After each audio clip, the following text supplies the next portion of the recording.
Oke, selamat siang semuanya. Baiklah, pada kesempatan siang hari ini saya akan menjelaskan tentang paru-paru. Sebelum saya menjelaskan apa sih itu paru-paru, di sini saya akan memperkenalkan diri saya. Nama saya Wayan Arsana dengan NIM 2114301011. Saya berasal dari program studi di 4 Keperawatan Anestesiologi, dan saya berasal dari Institut Teknologi dan Kesehatan Bali. Eh, Apa itu paru-paru? Paru-paru adalah organ pernapasan utama yang terletak di rongga dada, memiliki dua bagian utama, paru kanan dan kiri, dipisahkan oleh mediastum di antara kedua paru. Di dalam mediastum terdapat bangunan-bangunan penting seperti pembuluh darah besar dan jantung.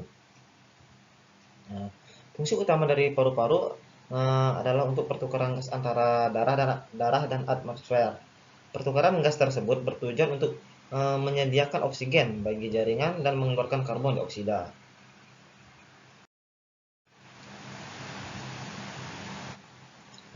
Di sini ada bagian-bagian paru. Yang pertama ada pleura, di mana pleura adalah membran tipis berlapis ganda yang melapisi paru-paru. Dan yang kedua ada bronkus. Bronkus adalah cabang batang tenggorokan yang terletak setelah tenggorokan atau trakea sebelum paru-paru. Nah, yang ketiga ada bronchiolus. Bronchiolus adalah cabang dari bronkus yang berfungsi untuk menyalurkan udara dari bronkus ke alveoli. Sedangkan yang keempat adalah alveoli, bagian dari anatomi paru. Yang satu ini merupakan kelompok terdekat dari ujung paru-paru. Dapat dilihat pada gambar tersebut bagian-bagian paru.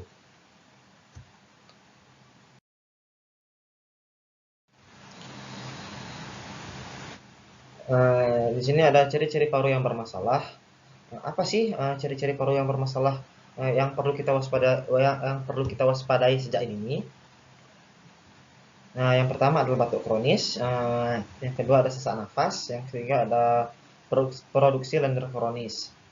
Yang keempat ada mengi, yang kelima ada batuk berdarah, dan yang keenam ada nyeri dada kronis. Bila mengalami ciri-ciri paru bermasalah di atas, segera temuilah dokter untuk mendapatkan penanganan yang tepat. Dapat dilihat contoh paru-paru yang bermasalah pada gambar tersebut.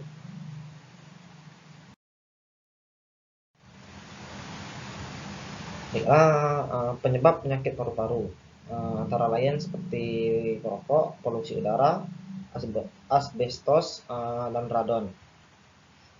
Itu dapat dibedakan paru-paru perokok dan paru-paru tidak perokok.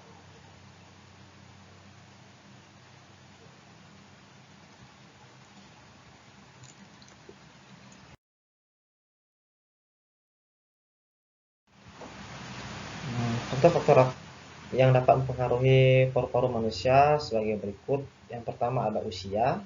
Kekuatan otot maksimal paru-paru pada usia 20-40 tahun dan dapat berkurang sebanyak 20%. Setelah 40 tahun, selama proses penuaan terjadi penurunan elastisitas alveoli atau penebalan kelenjar bronkial dan penurunan kapasitas paru. Yang kedua ada jenis kelamin. Fungsi ventilasi pada laki-laki lebih tinggi sebesar 20-25% dari pada fungsi ventilasi wanita, karena ukuran anatomi pada laki-laki lebih besar dibandingkan wanita. Selain itu, aktivitas laki-laki lebih tinggi sehingga recoil dan complication paru sudah terlatih. Yang ketiga ada tinggi badan. Seorang yang memiliki tubuh tinggi memiliki fungsi ventilasi lebih tinggi daripada tubuh yang memiliki tubuh yang pendek atau kecil.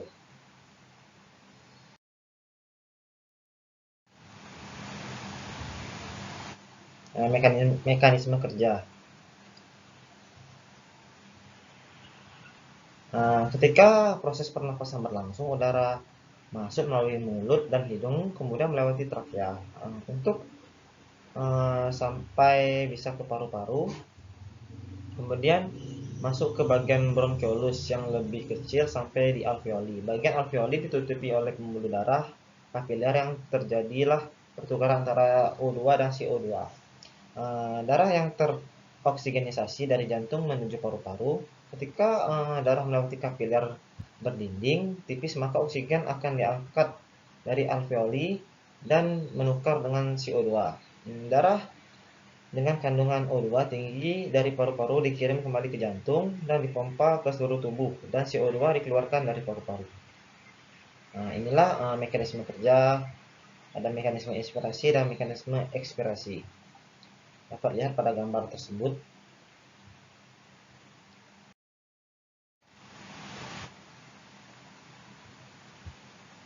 Oke, mungkin itu saja yang bisa saya jelaskan. Saya akhiri dengan selamat siang.